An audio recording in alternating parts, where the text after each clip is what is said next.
Hi Flosstube, it's Karen, recovering monogamous stitcher. I'm back for Flosstube episode number 16. This is Friday, March 31st, 2023.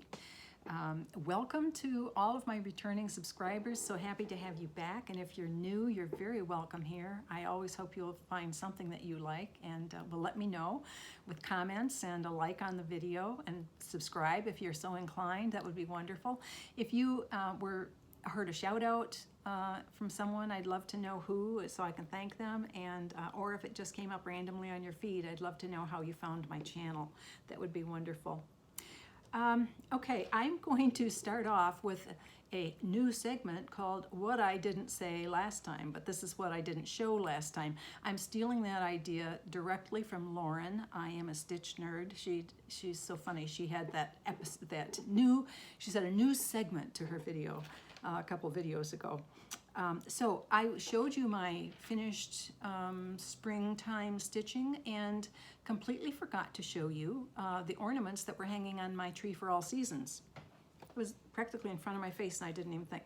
I have the set of Prairie Schooler bunnies. I think there are 9 of them. Anyway.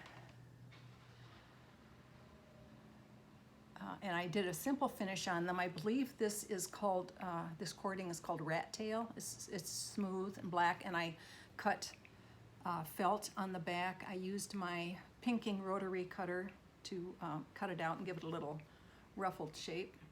There's one of them. This is a really cute set. I can't show you the pattern because it's in Kentucky. And so there's a specific number on the pattern. But it's still available. I know it is. And there are 9. They're so cute.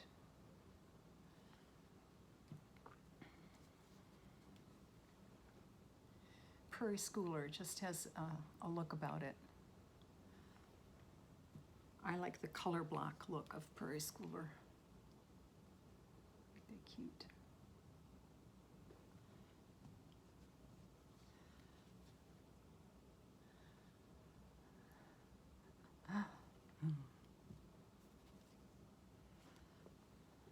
Each one different. Little bunny farmer growing carrots. Duck giving a bunny a ride in a cart.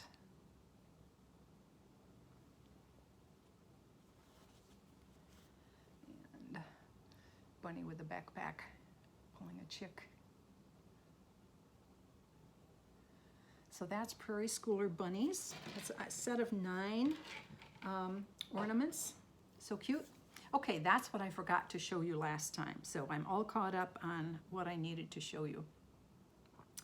I've had some questions this time that I want to address. Someone wanted to know how I make project bags. And I've thought about how I can show you or explain to you, and really, unless I learn how to edit video, I really can't show you very well. I will refer you to, in the notes below, Fat Quarter Shop.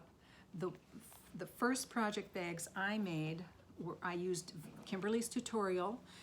It's a system she came up with. It makes a great size project bag. You could fit an 11 by 11 Q-snap in this project bag. That's a little thread bed that I made a la Lori Holt's idea. Now, when she made her, she used Soft and Stable by Annie. I was going cheap. I'm a quilter. I have lots of batting. I'll put batting in it. It'll be fine. No, it's way floppy. It's way floppy. So I should not have done that, but I did. And so I have 2 that are of this same pattern and size. Like I say, it would accommodate an 11 by 11 Q-snap. 17 by 17, no, but 11 by 11 it would. Now, I decided after I got a couple of those made that was really bigger than what I needed normally, and so I came up with the size that I like. I like 15.5 inches wide by 13.5 inches high, finished. Now, when I cut the pieces, I cut them bigger and cut them down and square them out and all of that.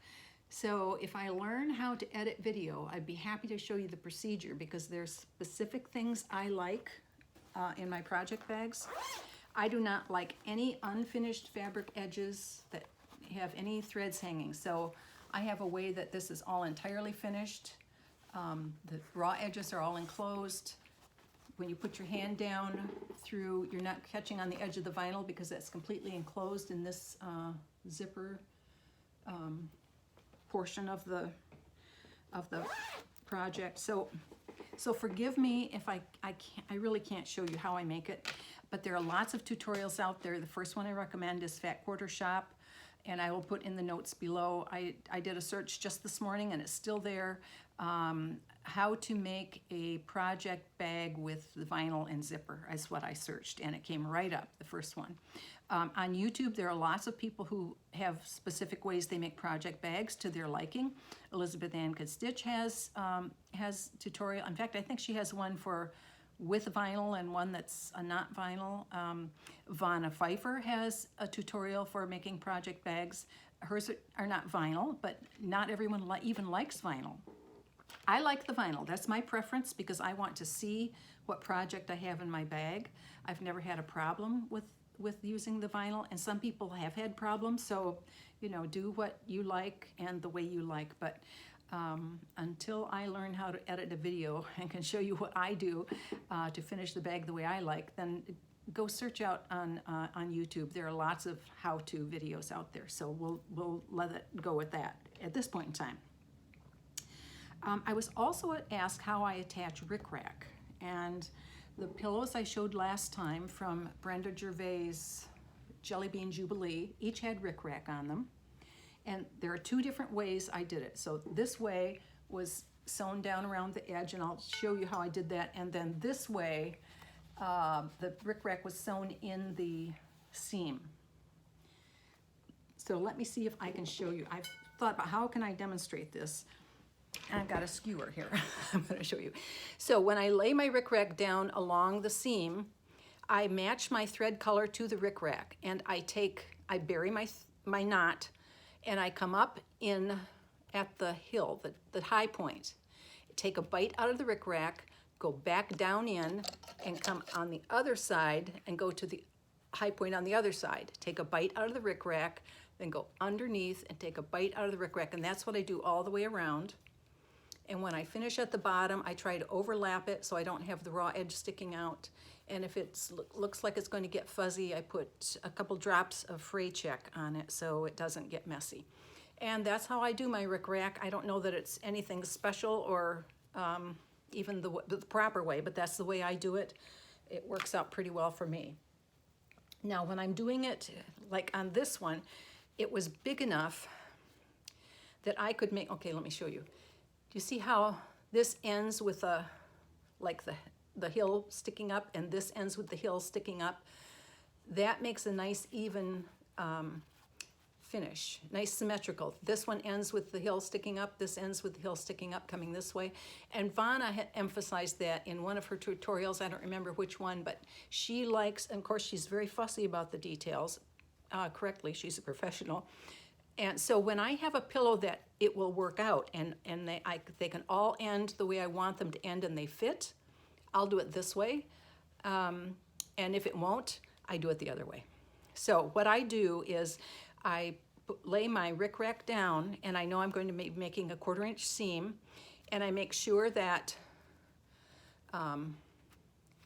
it's going to lay straight, and then I baste the rickrack on the fabric piece. Whether I'm attaching it to the front piece or the back piece really doesn't matter. Then I put my right sides together, and that basting line is my seam line, and I re-sew on that, and then that's how my rickrack stays nice and straight, and that's what I do for rickrack. Now there are lots of other ways, I'm sure, and people who are far more experienced than I. You might search out, again, YouTube for a how-to video on how to attach rickrack. Brenda Gervais I've read her instructions and tried to follow. I'm not sure that I understand what she says, but this way where I take a bite out of each side, I think that's what she's saying to do, but I don't know. I'm a visual learner, so reading a written instruction on how to do something is difficult for me. When I see someone do it, I get it and I can understand it. Okay, there were a lot of comments on my home goods totes last time, and I had adjusted what I showed you a little bit. So I'm going to show you my Stitchy bag, my whips bag, exactly the way I use it by my table. Okay. So here's the front of my bag. I have my project rolls standing in the front because I don't have all that many things in my rotation and they kind of slide down. So I stand my project rolls in the front. I have a hoop. Sometimes I have a couple hoops just standing here. It kind of helps the project bags to stand up and not slide around. And then they stand up very nicely, and my size that I like fits very well in this container from Home Goods. And so this is the one I use for my whips. Now, that's not all I have. Okay, I have another one, gray. First I got 2 gray ones, and then when I went back to get a third one, they didn't have it, so that's why I got the tan and cream. Okay, so this is my tote of kitted up projects that are not samplers. These are all kitted. It's shameful. Except I don't do silk, so it's, you know, DMCs or some overdyed cottons, and so, you know, I'm not as extravagant as some people. So anyway, so I have one for all my projects that are not samplers.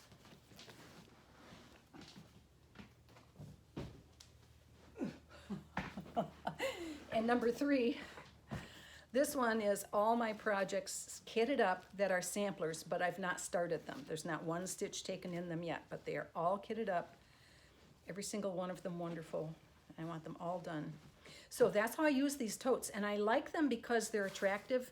If I have them on a shelf at home, these 2, the sampler tote and the non-sampler tote, go in. I have a closet with shelves, and it stays in there until I pull them out to go into my whips. And my whips always sits by my Stitchy spot.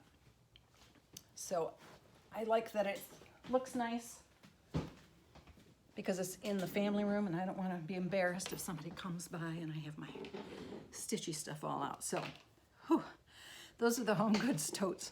Those things are heavy. Okay, so let's get to the matter at hand. What have I been stitching in the last 2 weeks? Well, we're at the last day of March. So my March is completed. Let me show my book of days. March is completed. The only thing I have written down for today is the Flosstube. I'm deciding whether I'm going to go back to a stitch project or do a machine, you know, finish that little birthday present that I've wanted to get sent out. I haven't done it yet because I've been stitching. So anyway, there's March. March is completed. And let me tell you what I have been working on. So after the Flosstube last time, I went to my big project, Modern Folk Embroidery Forget-Me-Not.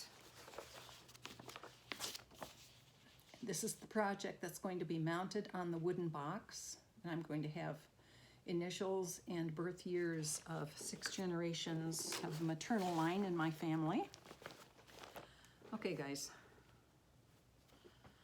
This is, oops, let me get my stuff here. Sorry. 5 days. 5 days of stitching. Yes, I'm a slow stitcher, but I'll tell you that stab and whatever method really slows me down. In addition to the fact that counting is hard, and yes, I did some reverse stitching on some days, but that's 5 days. So heads up, this is going to take a long time for me to get done. So I have to really keep at it, not skip any months. Every month, use the allotted days, get at it. And then again, I'm going to have to play with putting in the initials and the years because it won't follow Katie Strachan's pattern exactly, nor Jacob's pattern. So anyway, this will be a challenge, but I do want to get that done. I think it'll be a great thing to hand down. That's one thing that better not go to Goodwill. Okay, there's that one. Okay, the next thing I stitched on was my focus piece, Quaker Halloween, Lila's Studio.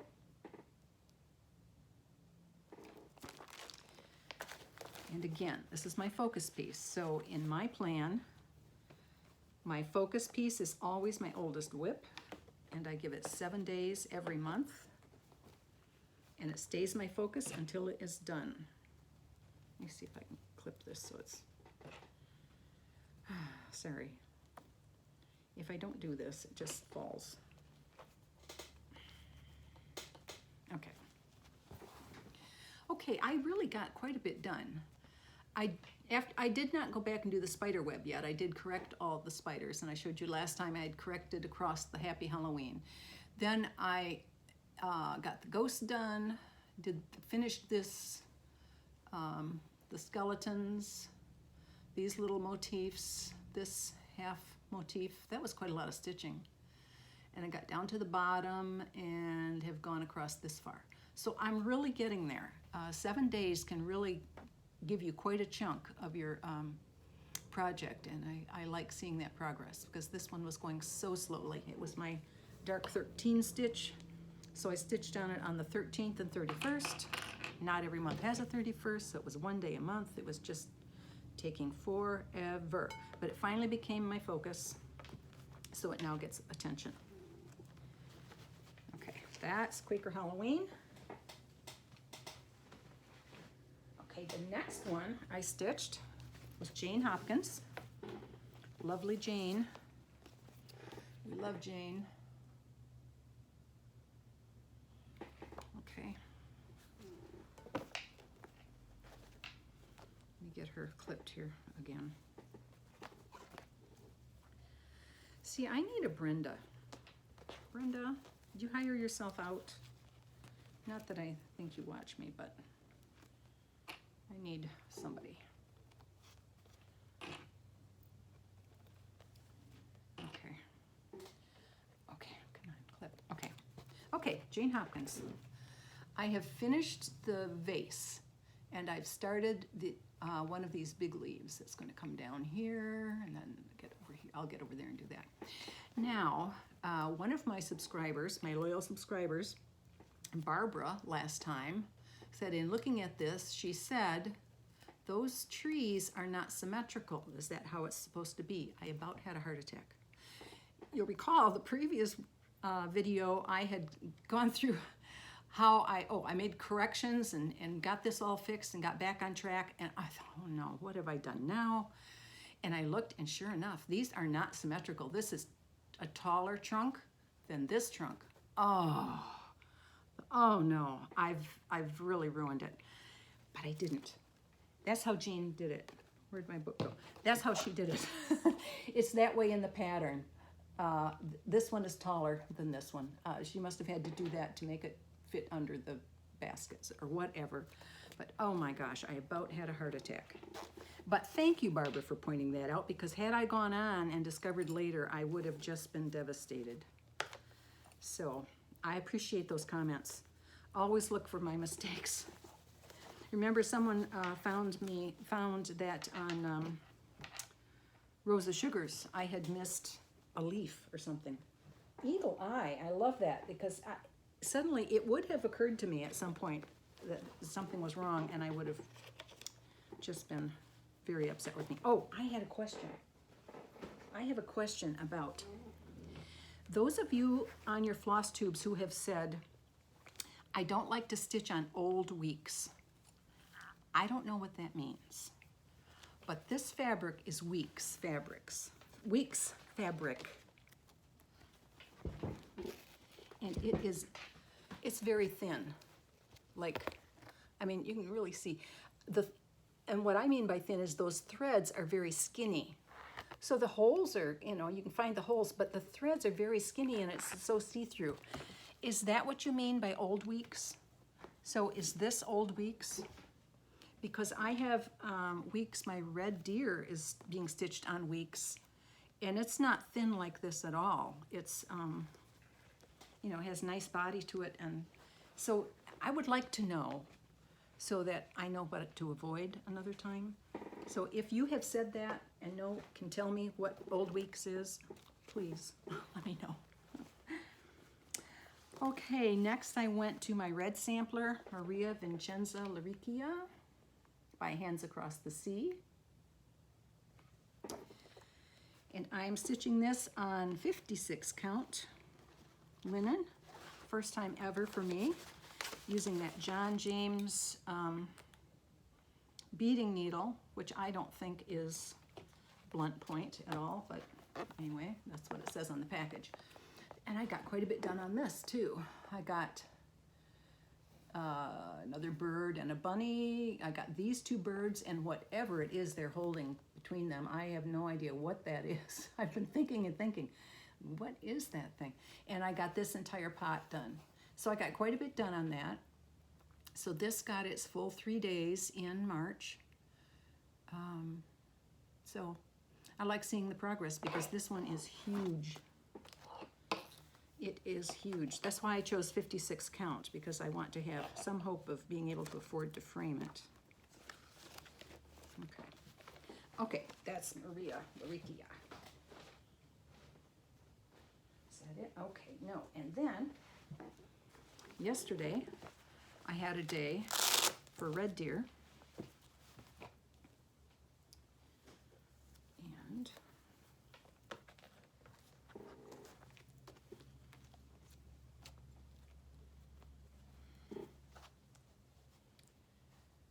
yes, I know, it's annoying waiting. I'm sorry.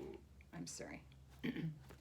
Okay, so as I told you, I'm not going to leave that border to last, and I added like that much on the border there. And I did fill in one more flower here. And I did across here. I had the green there already, so I did this flower, and I filled in those flower doodads in there. That's Red Deer Sampler by GigiR.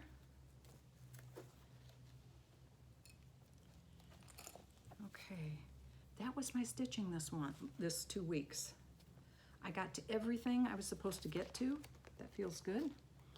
And my check-off list here on the side, this is my plan. I checked off my focus piece, got 7 days, check. The red sampler got 3 days, check. Forget-me-not got 5 days, check. Oh, I'm losing my voice. A small/seasonal got 3 days. Red Deer Sampler did not get 7 days, so it's not checked off. Excuse me.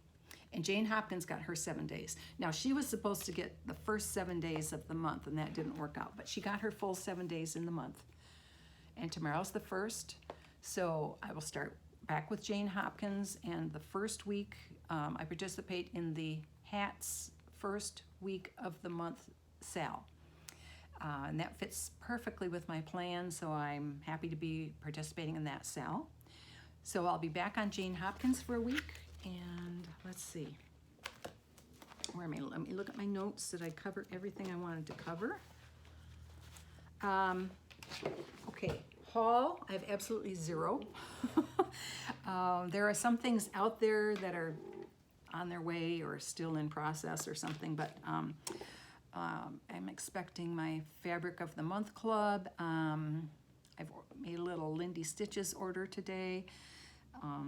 She enticed me with a pattern that I want, and apparently the booklet got slightly damaged, so it was a little less expensive. And then, oh, okay, I'm going to throw in these thread colors that I need for another thing I want to do. So I did that. I think my Kitten Stitcher, my market order, the last thing has come in, and then, you know, didn't want that to travel alone, so Blackbird had another release, so I grabbed that. That stuff's all coming. So anyway, I'm almost entering the dead zone. I have to stop ordering because late in April we will be traveling back to Kentucky, and I don't want anything to be in transit and then have to get into the mail forwarding loop. That doesn't work out very well. When something comes directly to me, it's great, but mail forwarding has been problematic. So, I don't know, I may be at the end of ordering right now. In my plans, again, April, I will start with the hat sale, and then I'll continue my rotation, and I'll be back with Flosstube in 2 weeks. Grandsons are coming down for spring break on the 7th, and they'll be here until the 15th with their dad. Daughter has to work. It's her very, very busy time at work, and she's the only one at her company who does this particular report or job or whatever it is she has to do. 2 times a year she has this overwhelming big thing she has to do, so she can't come. But the boys will come. So we're looking forward to that. Our Canadian friends are starting to leave the park already, so it's, you know, activities are slowing down, people are leaving. It gets sad because we've really made a lot of nice friends here, especially our Canadian friends, because they're big in shuffleboard, and that's my biggest activity here, and really get to know a lot of really nice people. I have a shout out. I would like to recommend to you that you check out Northwoods Stitcher. She is located in Maine. She gives lots of tips and suggestions. There are things she has discovered that help her with her hands and her wrists, and little tools that she has found that she uses to great advantage. And she has promised that I think her very next Flosstube, she's going to give a tour of her craft room. Now, what I've seen in the background is very enticing. I can't wait to see that craft room. And it is located over a 3-stall garage. So imagine your floor space. Wow. Can't wait. So I think you should all hop on over and check out Northwood Stitcher, and let's all take a look at her craft room together. That's it for me, Flosstube. I'll see you in 2 weeks, and have happy stitching. See you later. Bye-bye.